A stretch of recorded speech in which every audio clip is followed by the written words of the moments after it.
Počúvate podcast Trnavského rádia. Dnes máme v štúdiu naozaj výnimočného hostia, ktorého vášeň vás možno prekvapí. Keď sa povie dokumentovanie histórie, človek si predstaví staršieho profesora v knižnici, no náš dnešný host vyzerá skôr ako niekto, koho by ste možno videli scrollovať TikTok. Volá sa Marian Kryžan z Brestovian. Dobré ráno, Marian. Teším ma, pekné ráno, želám aj ja. No a tvojim revírom nie sú sociálne siete, ale staré kostolné veže, kde dokumentuješ kostolné zvony. Ako sa mladý človek, 16-ročný, v dnešnej dobe, ktorej dominujú sociálne siete, vôbec dostane k takému tradičnému a historickému koníčku? Čo bol ten taký prvý impuls? Dá sa povedať, že taký ten môj prvý impuls, vlastne, ktorým som začal, takéto moje výpravy, tak to bolo, že som si ako mladý, ešte 5-6 ročný, stále som mladý, ale ešte mladší, že som si vlastne sadol za počítač a mi tam náhodne vyskočilo nejaké video so zvonami, tak som si to pozrel a potom ma to tak začalo zaujímať, že ako to v tej veži vlastne funguje, že vidím to síce iba na videu, ale niekedy by bolo fajn sa k tomu aj dostať. A vlastne raz som hral takú videohru, určite známa, Roblox, a som to hral s jedným mojim kamarátom. A vlastne sa tam na nás napojil známejší kampanolog, vlastne amatérsky tiež z okolia Trnavy, volal sa Matúš Sedlak. A vlastne s ním som sa dal dokopy, ako sme sa dali dokopy na jednej tiež sociálnej sieti a podobne. A sme sa vlastne dostali až k tomu, že sme si začali dohadovať naše prvé stretnutie, vlastne moju prvú väžu, ktorá bola vlastne v Pezinku, Dolný kostol Premenenia Pána, a vlastne tam som sa prvýkrát zároveň stretol aj s ručným zvonením a vlastne všeobecne so zvonami ako takými.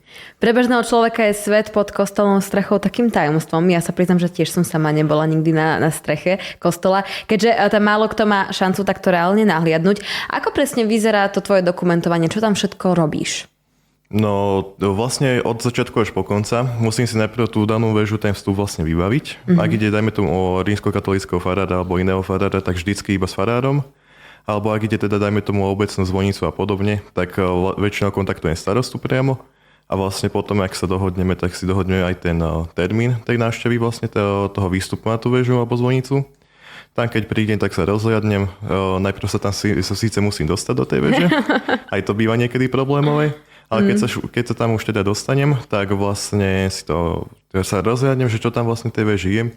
A potom začnem vlastne fotiť tie zvony, tie nápisy, reliefy, čo sú na nich. Potom ich začnem vlastne merám vlastne priemer, aj výšku toho zvona. Potom vlastne doma už pomocou konštanty vypočítam tú približnú hmotnosť a podobne.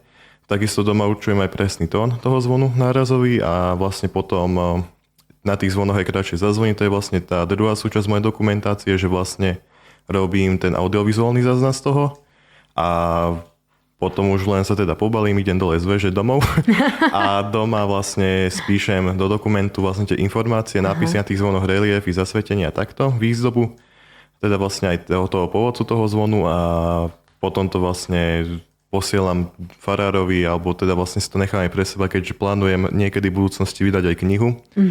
Alebo teda konkrétne dve. Jednu o zvonoch z okresu Galanta a druhú z okresu Šala. Ale teda zatiaľ na obidvoch sa zatiaľ pracuje a ešte vôbec neviem, kedy to vlastne bude možné už tak sfinišovať. A prečo práve okres Galanta a Šala? Je tam niečo také špeciálne? Alebo prečo si vybral práve tieto dva? Sú to konkrétne také dva okresy, ktoré ani nie sú moc ešte prepadané o zvonoch. Je to tak bližšie ku mne, lebo tuto už okolo Trnavy tie zvony sú už viac menej zdokumentované viacerými mojimi predchodcami. Ale dá sa tak povedať, že vlastne aj v okolí tej Galanty a okolí Šale, tak tam je to také zaujímavé, čo sa týka zvonov, že to tam je také rozmanité. Aký je vlastne pocit stať priamo hore vo zvonici, aj presne v moment, keď ten zvon zazvoní, tak musí to byť poriadny hluk? Hluk to je určite, to musím súhlasiť, lebo niekedy ani nemám vlastne sluchátka, väčšinou teda mám sluchátka, keď sa uvoží, ale v niektorých prípadoch si ich ani nedávam. A nie je to niečo také, že z čoho by človek mal ohluchnúť, teda nie je to až taká extrémna, dajme tomu taký extrémny hlas, ako dajme tomu má lietadlo, keď štartuje, alebo podobne. Áno, takže dá sa to. Mňa zaujíma jedno, ty dokumentuješ zvony aj v Trnavskom kraji, aj ideš cez tie hranice Trnavského kraja, spomínal si napríklad Pezinok, tak koľko zvonov sa ti už možno aj konkrétne v tom Trnavskom kraji podarilo zmapovať? V Trnavskom kraji už mám určite cez podľa mňa aj viac ako 80-90 zvonov, neviem presne to zrátať, ale ako dokopy veží, čo mám, ako všeobecne po celom Slovensku. Ako teda ešte do zahraničia som sa nedostal, ale po Slovensku už mám 107 veží vlastne za sebou. Wow. A ako často vlastne chodievaš na tie zvonice? Hoci kedy sa dá, vlastne teraz počas školy to mám väčšinou každú jednu sobotu, alebo teraz počas prázdnin vlastne hoci kedy.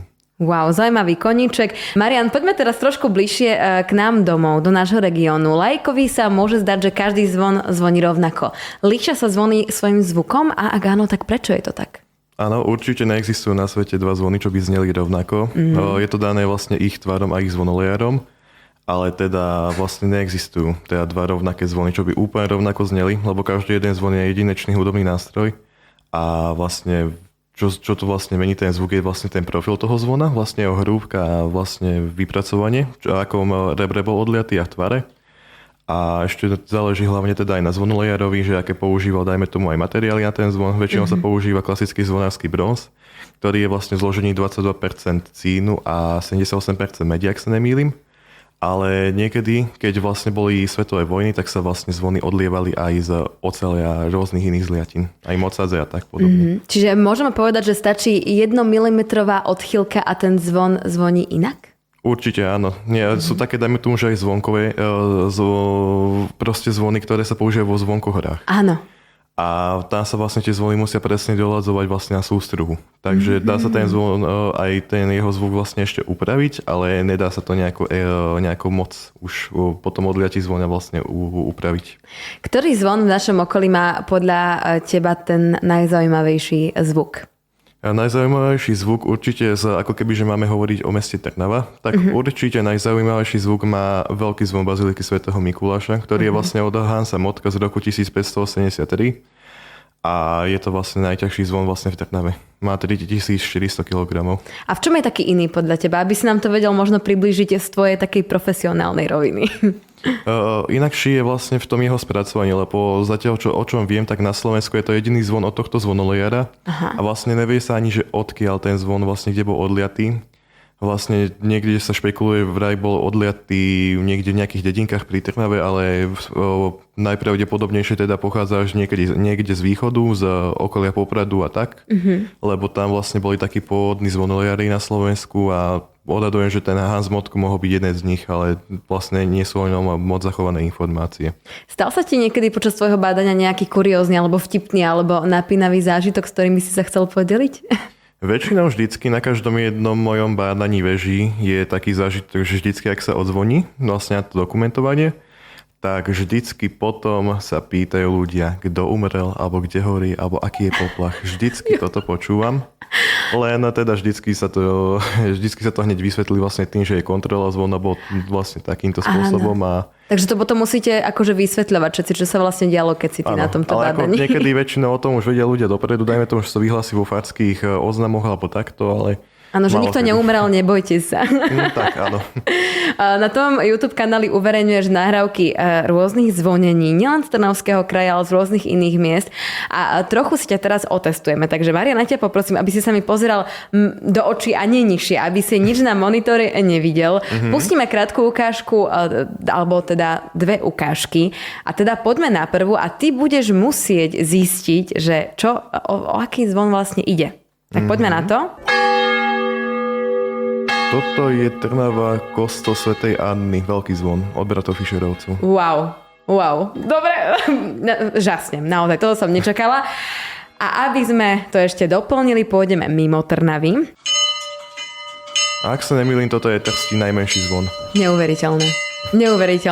Z tvojho videa, z Trstina konkrétne, to je ten úplný úvod, takže takto to vždy zvoníš. Najprv ten maličký zvon a potom tie ostatné začnú zvoniť. Áno. Väčšinou teda, ak nie sú vymenené tlačidla vlastne na to ovládanie, tak vždycky začína od najmenšieho zvonu, potom veľký a vlastne potom k tomu veľkému zapneme ešte všetky ostatné, aby to bolo vlastne, že ako každý zvon zvoní samostatne a potom ako všetky naraz. Ale dajme tomu také špeciálne, to mám, že keď sú 2 zvony, tak vlastne spustím malý, k nemu už pustíme veľký, že odzvonia obidva a potom vypne ten malý a ešte veľký ide chvíľku sám. Takže naozaj si macher vo svojom, by som povedal, že aj remesle, alebo fachu teda. Uhádol si to, prešiel si našim kvízom. Klobúk dole, Marian, my ti ďakujem, že si k nám prišiel a priblížil si nám to, čo robíš rád vo voľnej chvíli a čo je tvoje hobby. A my sa určite vidíme niekedy na nejakej veži spoločne, verím tomu. Veľmi sa teším. Počúvali ste podcast Trnavského rádia. trnavskeradio.sk